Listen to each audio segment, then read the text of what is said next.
নমস্কার, আপনাদের সবাইকে স্বাগত জানাচ্ছি নিউজ ভ্যানগার্ডের আজকের এই বিশেষ আয়োজনে। আজ আমরা আলোচনা করব গ্যাস্ট্রোএন্টারোলজি অর্থাৎ হজমতন্ত্র, পাকস্থলী, লিভার এবং তন্ত্রের বিভিন্ন সমস্যা নিয়ে। বর্তমানে acidity, gas, fatty liver, stomach পেইনের মতো সমস্যায় ভুগতে হচ্ছে সাধারণ মানুষকে। খুবই সাধারণ হয়ে উঠেছে এই রোগ, তাই এই বিষয়গুলি নিয়েই আজ আমরা বিস্তারিত আলোচনা করব। আর তার জন্যই আমাদের সাথে কিন্তু আজ আলোচনায় যুক্ত হয়ে গেছে অ্যাপোলো হাসপাতাল থেকে সম্মানিত বিশেষজ্ঞ চিকিৎসক शेषाद्री वेंकटेश पी। आपको हार्दिक स्वागत है हमारे इस चैनल पे। नमस्कार त्रिपुरा। আজ যেহেতু আমরা একটি গুরুত্বপূর্ণ বিষয় নিয়ে আলোচনা করছি, গ্যাস্ট্রোএন্টারোলজি, তাই সেক্ষেত্রে এই রোগটা কি বা বর্তমান সময়ে অনেকেই এই রোগ নিয়ে কিন্তু ভুগছেন। প্রায় প্রতিদিন গ্যাসের ট্যাবলেট খেতে হচ্ছে সকালে ঘুম থেকে উঠে। এই যে একটা সমস্যা, সেই সমস্যার আদৌ কি সমাধান আছে বা এই সমস্যাটা কতটা মারাত্মক রয়েছে, তাকে আমরা খুব দ্রুত কিভাবে নিরাময় করতে পারবো, সেই বিষয়টা নিয়ে কিন্তু আজ আমাদের এই বিশেষ আলোচনা। যেহেতু অ্যাপোলো থেকে আমাদের কাছে চলে এসেছেন বিশিষ্ট চিকিৎসক, তাই সেক্ষেত্রে আপনাদের এই সমস্ত প্রশ্নের উত্তর কিন্তু আজ আমরা খুঁজে নেব এবং আশা করব আজকের আমাদের এই অনুষ্ঠান আপনাদের জন্য অত্যন্ত গুরুত্বপূর্ণ হতে চলেছে। पहला सवाल है आपको, गैस्ट्रोएंटरोलॉजी क्या है? गैस्ट्रोएंटरोलॉजी हम क्या पेशेंट्स देखते हैं, प्रॉब्लम देखते हैं मुंह से, खाने रास्ते, छोटा आंत, बड़ा आंत, लिवर, पैंक्रियास, सबका प्रॉब्लम, सब पायखाना रास्ता तक आखिरी जगह तक पूरा क्या क्या रोग हैं वो सब देखते हैं। लिवर प्रॉब्लम्स भी देखते हैं और पैंक्रियास में प्रॉब्लम्स, जो डाइजेशन का प्रॉब्लम्स होता है देखते हैं।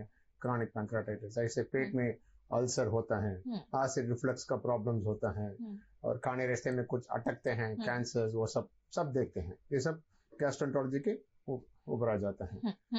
और एक महत्वपूर्ण सवाल है, एसिडिटी या एसिड रिफ्लक्स डिजीज या फिर और पेप्टिक जो अल्सर डिजीज है वो क्या है?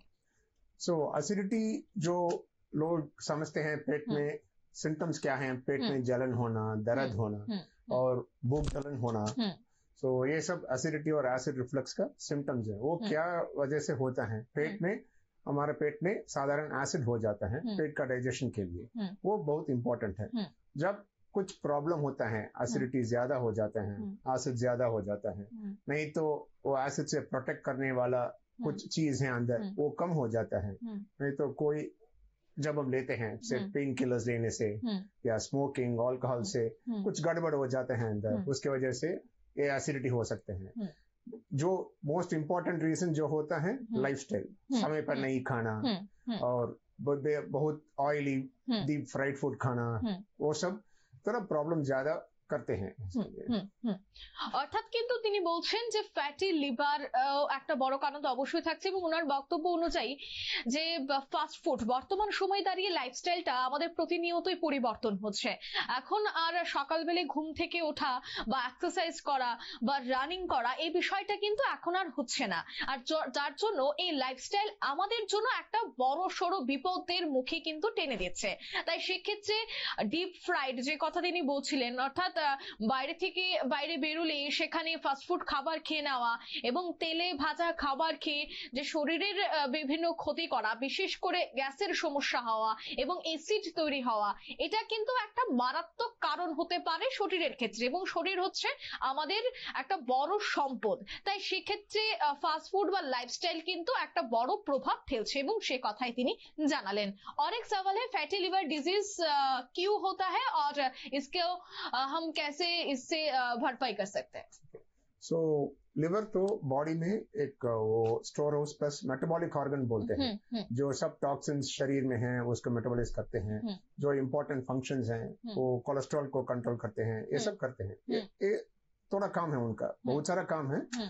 क्या होता है कि शरीर में फैट ज्यादा हो गया तो कोलेस्ट्रॉल ज्यादा, फैट ज्यादा हो गया तो कारण क्या है, बहुत तेल खाते हैं, सेडेंटरी लाइफस्टाइल है, बैठे काम करते हैं, तो ज्यादा होता है, साधारण बैठते हैं, थोड़ी दिन बाद एक पॉइंट में सिरोसिस हो जाता है, लिवर छोटा हो जाता है।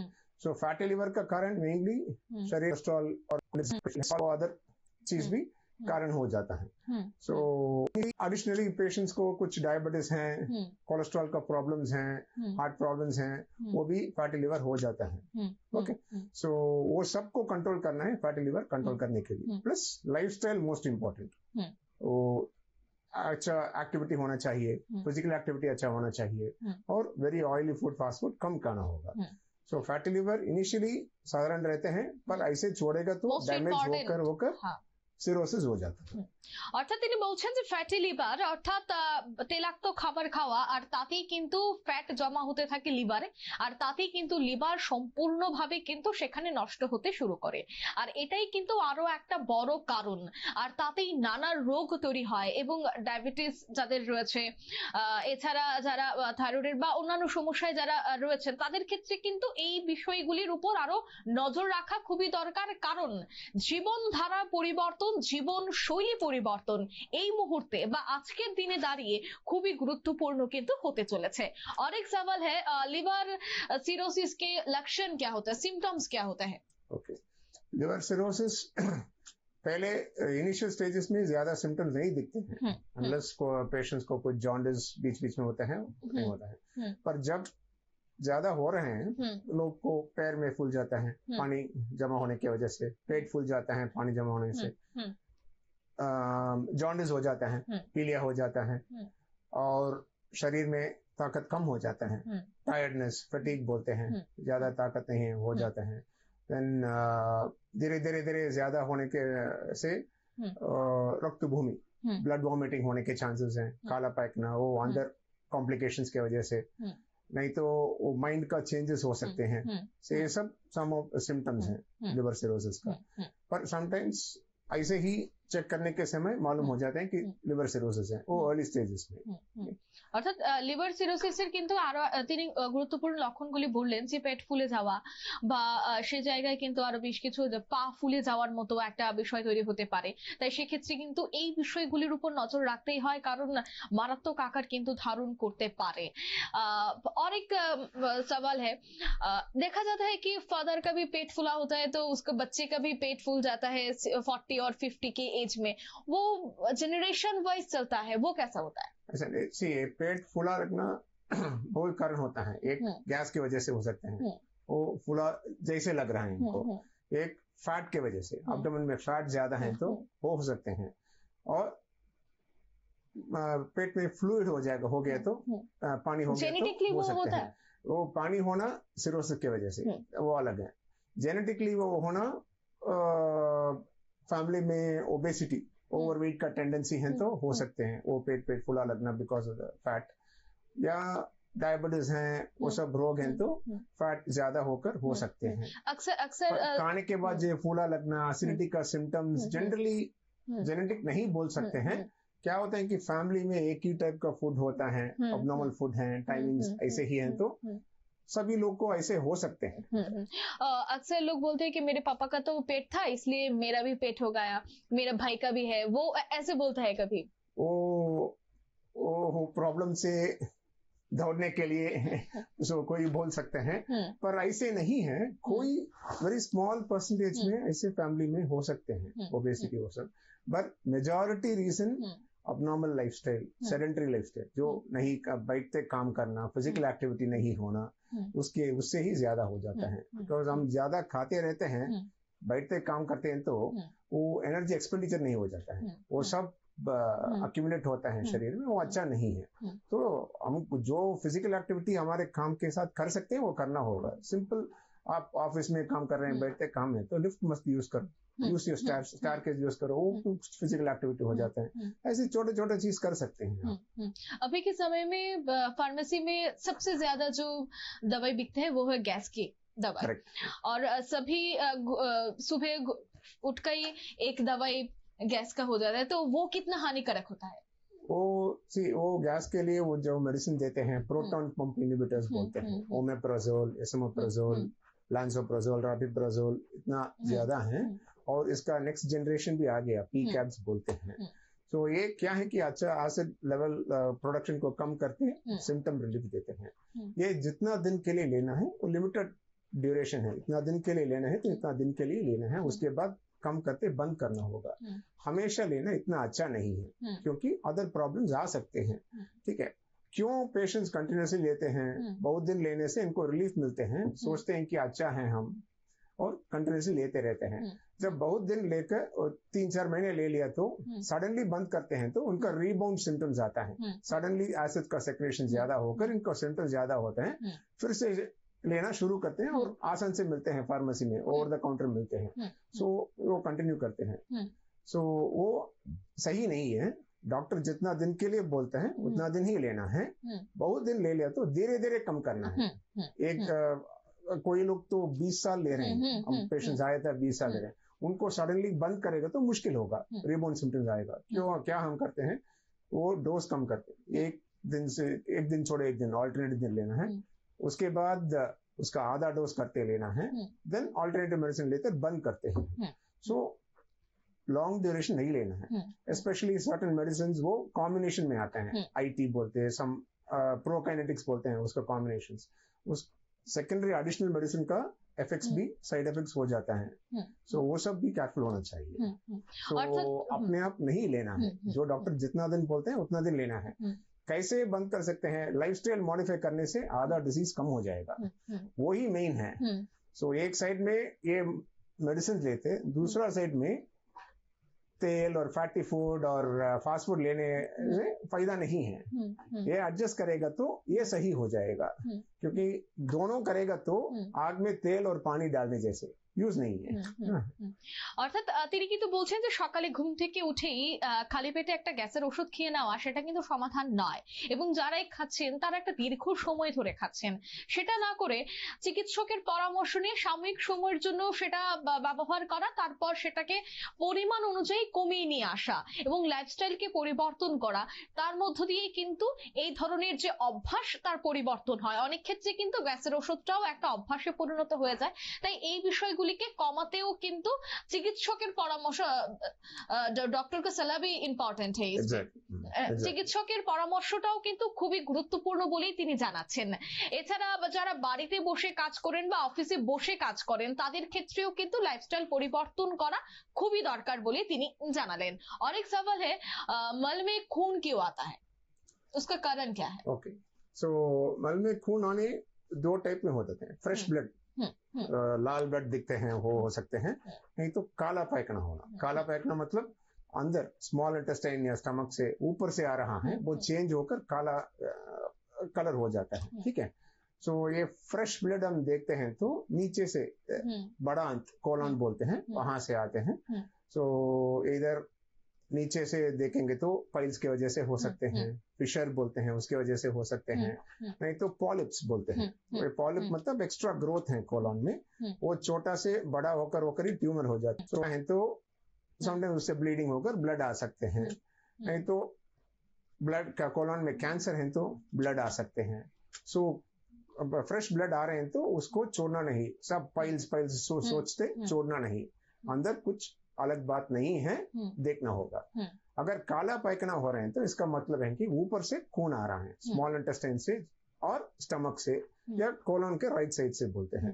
सो ऐसे तो बहुत सारा कारण है, राइट फ्रॉम पेट का अल्सर से हो सकते हैं, ब्लीडिंग होकर हो सकते हैं, स्मॉल इंटेस्टाइन में ट्यूमर्स या कुछ इन्फ्लेमेटरी बाउल डिजीज बोलते हैं, क्रॉन्स डिजीज, उससे बार बार ब्लीडिंग होकर काला पैखाना हो सकते हैं, नहीं तो समटाइम्स कोलन कैंसर में भी हो सकते हैं। सो ये सब कारण है। सो अगर काला पैखाना ऐसा हो रहे हैं और हीमोग्लोबिन कम है, टायर्डनेस है और मोशन में ब्लड आ रहे हैं तो उसको डेफिनेटली देखना होगा, डॉक्टर को दिखाकर अंदर चेक करना, परीक्षा करना है। अगर नीचे से खून आ रहे हैं तो फ्रेश ब्लड है तो, और काला पैखाना तो कोलन को चेक करना है, कुछ ट्यूमर है या कुछ अलग बात है नहीं है, क्योंकि पॉलिप मिलते हैं तो उसको निकाल सकते हैं, निकालते तो फ्यूचर में ट्यूमर नहीं होगा। ट्यूमर मिल गया तो अर्ली डिटेक्ट हो गया तो अच्छा ट्रीटमेंट है, ठीक है, नॉट छोड़ना नहीं।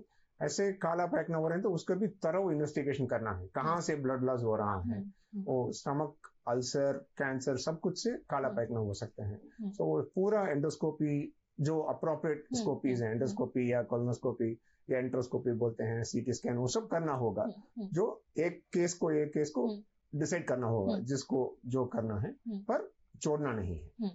অর্থাৎ যাদের মনে হচ্ছে যে কালো পায়খানা বা পাইলসের সমস্যা রয়েছে তাদেরকে কিন্তু এই বিষয়গুলিকে একেবারে সেই জায়গায় সরে যাওয়া বা সেই জায়গায় ধ্যান না দেওয়া সেটা কিন্তু কোনোভাবেই করা উচিত নয়, কারণ কালো পায়খানার পেছনেও কিন্তু একটা রক্ত নির্গমনের একটা সিমটম থাকতে পারে। তাই সেক্ষেত্রে সঙ্গে সঙ্গেই কিন্তু চিকিৎসকের পরামর্শ নেওয়া ঠিক। অন্যদিকে আরো একটা বিষয় তিনি বলছিলেন যে অনেকেরই পাইলসের সমস্যা থাকে বর্তমানে, পাইলস থেকেও কি কোনোভাবে রক্ত নির্গত হচ্ছে কিনা সেই বিষয়টার উপর নজর রেখে সঙ্গে সঙ্গে চিকিৎসকের জন্য পরামর্শ নেওয়া হয় সে কথাই কিন্তু তিনি বললেন। और एक सवाल है, स्टमक और अंडन में ब्लीडिंग होने के लिए होने का कारण क्या है?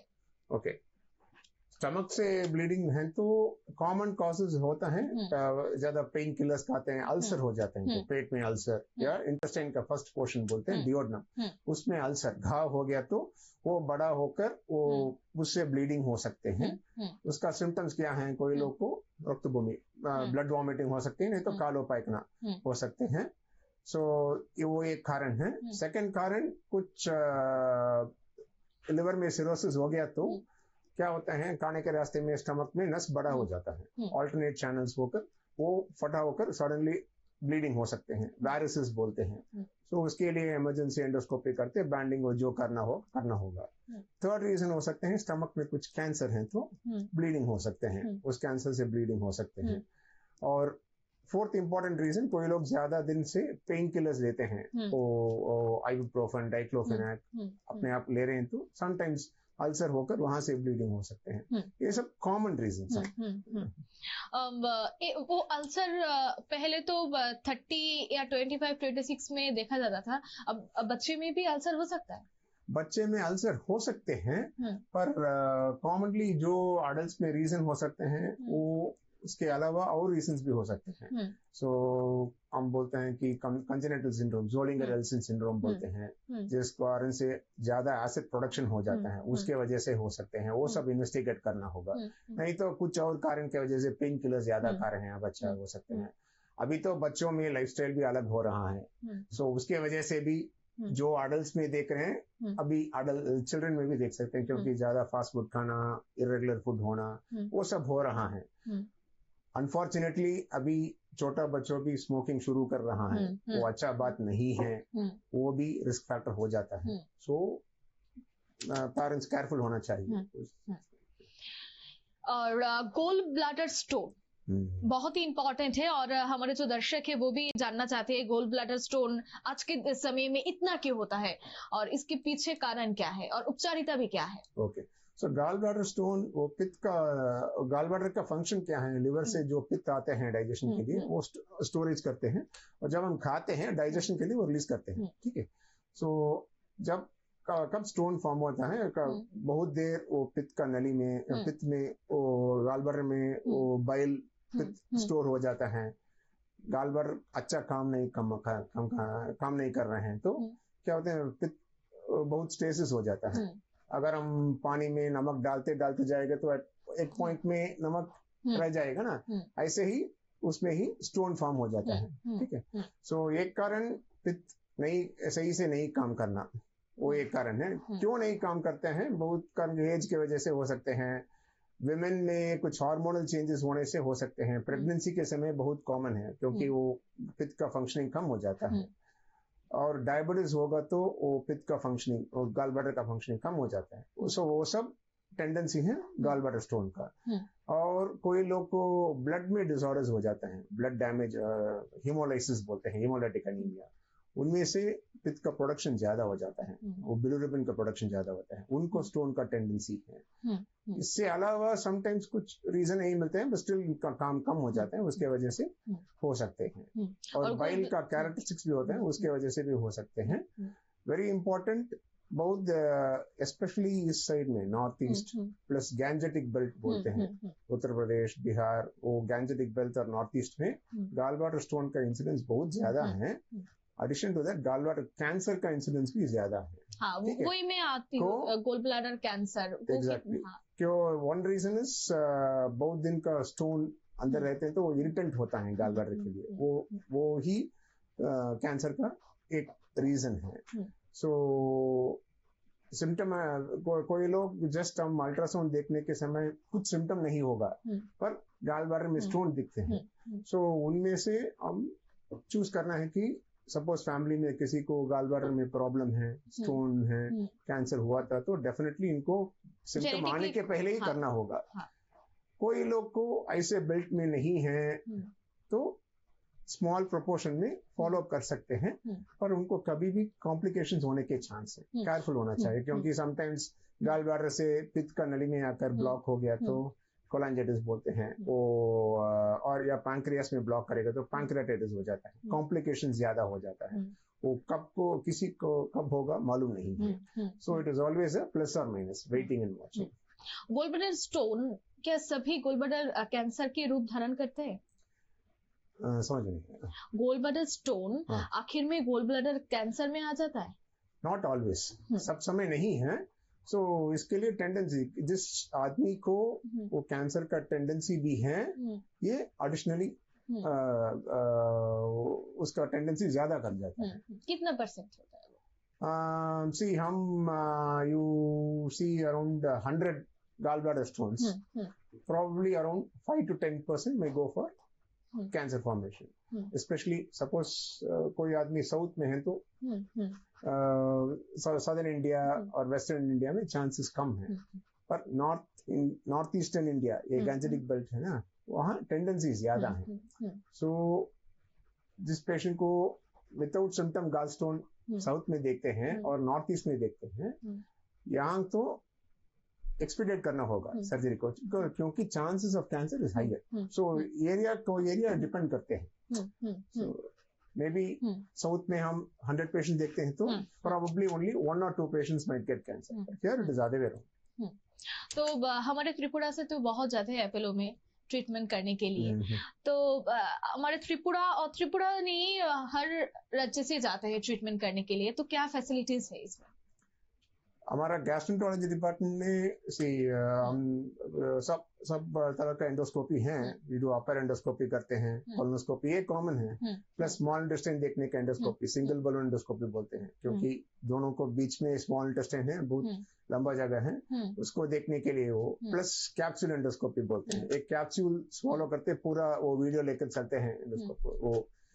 इसके अलावा ERCP जो करते हैं वो पित्त का नली में प्रॉब्लम्स, पैंक्रियास में प्रॉब्लम्स को, ये स्पेशल प्रोसीजर है, पित्त का नली के अंदर जाकर स्टोन को निकलना, पैंक्रियास को स्टोन को निकलना, वो सब हाई एंड प्रोसीजर्स हैं, वो सब करते हैं।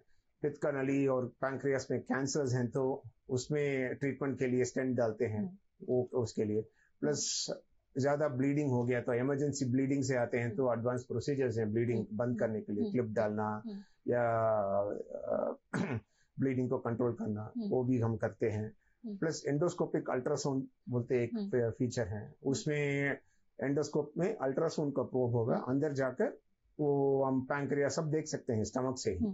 सो पैंक्रियाटिक प्रॉब्लम्स, वो पैंक्रियाटाइटिस होकर फ्लूइड अक्यूमुलेशन बोलते हैं, उससे को ट्रीटमेंट करना या एडवांस थेरेपीज करना, उससे कर सकते हैं, वो सब हम करते हैं एडवांस थेरेपी उसके साथ। प्लस मैनोमेट्री बोलते एक पूरा GI मोटिलिटी बोलते हैं, वो खाने का रास्ते का मूवमेंट और स्टमक नीचे पायखाना रास्ता में कुछ अबनॉर्मलिटीज, मूवमेंट अबनॉर्मलिटीज हैं, तो वो entire set of different diseases हैं, उसको डायग्नोसिस और ट्रीटमेंट करने के लिए मोटिलिटी लैब बोलते हैं, ईसोफेजियल मैनोमेट्री, यूरोरेक्टल मैनोमेट्री, उसके साथ बायोफीडबैक थेरेपी, ये सब करते हैं। प्लस सम ब्रेथ टेस्ट भी होता है। सो ये सब in addition to this liver disease manage करने के लिए, hepatology, liver disease, cirrhosis manage करने के लिए वो सेपरेट है। हमको गैस्ट्रो ICU, वो स्पेशलाइज्ड ICU है। प्लस जो पेशेंट्स को लिवर बहुत डैमेज हो गया, सिरोसिस हो गया, एडवांस डिजीज में है, तो लिवर सिरोसिस हो गया तो एक ही उपाय है उसको, ट्रांसप्लांटेशन। तो ट्रांसप्लांटेशन बैकअप भी है, हमारा ट्रांसप्लांटेशन प्रोग्राम भी है। तो ये सब रेंज है इसको ट्रीटमेंट के लिए। प्लस कॉमन कंडीशंस जो देखते हैं हम, acidity related disorders, functional bowel disorders बोलते हैं, इरिटेबल बाउल सिंड्रोम, वो सब कॉमन ट्रीटमेंट है ये सब।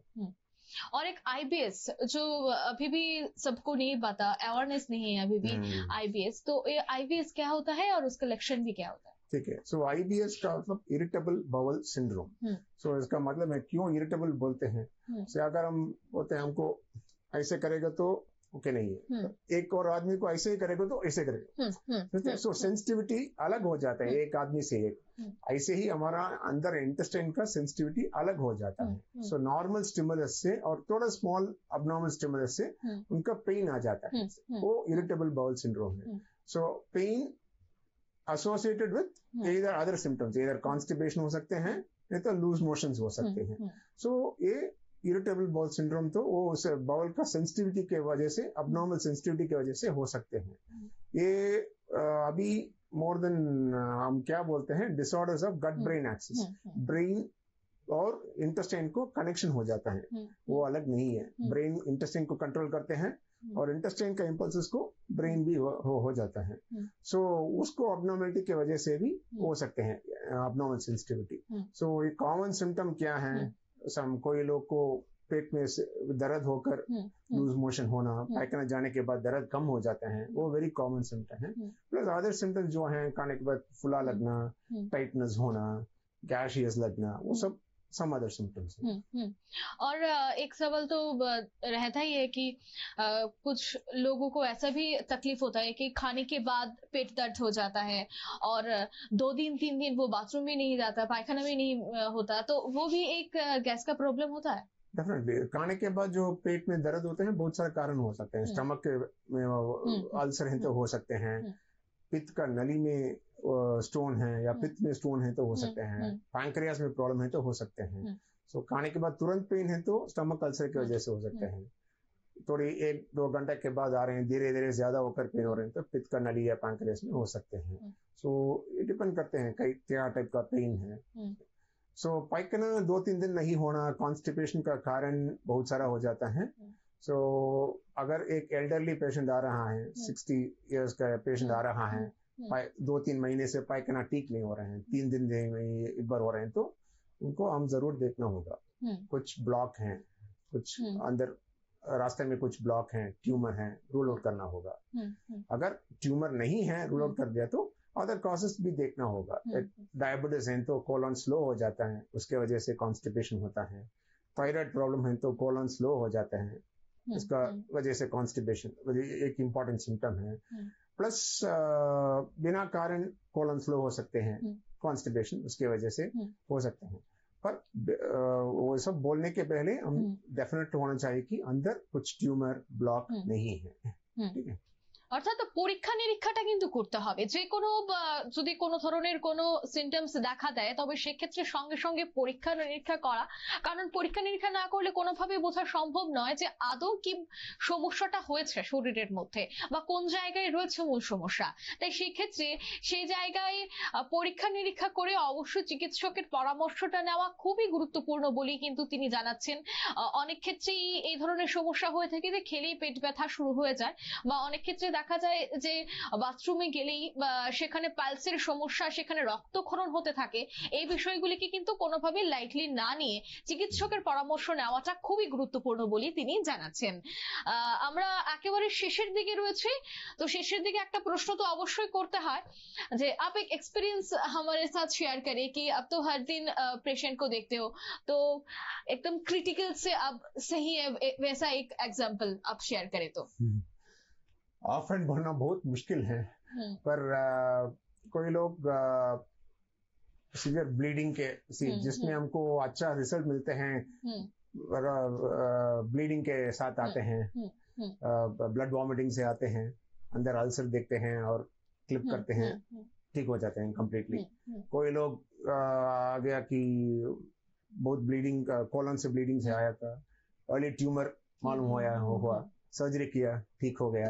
सो ऐसे कुछ लोग हैं। और कोई लोग बहुत क्रॉनिक पैंक्रेटाइटिस की वजह से प्रॉब्लम में था, जो पैंक्रियास में वो पत्थर अटक जाकर प्रॉब्लम होता था, उसका कारण वो दिन अल्कोहल वो सब है ना।